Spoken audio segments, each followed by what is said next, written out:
All right. You'll see it in the paper here in about another month. We do this operation called Flop. The Bureau actually does it.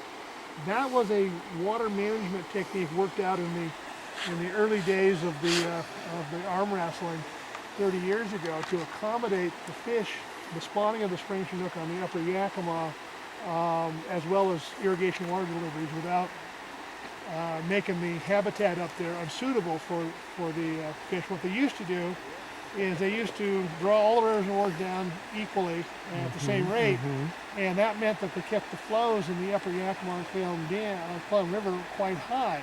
Well, as we've been talking about, fish and spring chinook don't like deep water, fast water, so they would go out to the margins of the river and spawn, and then they would shut the irrigation water off mid-October, shrink the river, and all of a sudden those reds are literally high and dry. And so we did what we call a flip-flop, which was a different scenario of releasing water through the summer, in which the Bureau releases water more heavily, more rapidly out of the upper three reservoirs in the upper Yakima, holds it back in rimrock, and to a lesser extent in bumping. Labor Day comes, the spawning up in the upper Yakima is about to begin.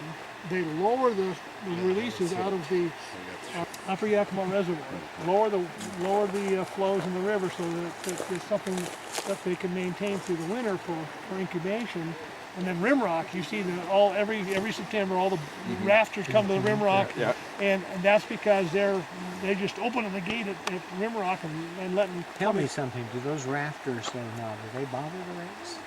There isn't any reds. There is no reds in the tie-in because the tie-in has been a sluiceway since it was put in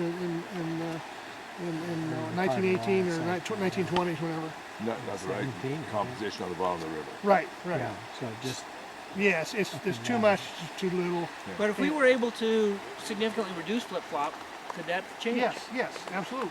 If we can get a water management regime where we don't have to draw on rimrock so heavily in September, October, and lower those flows, we can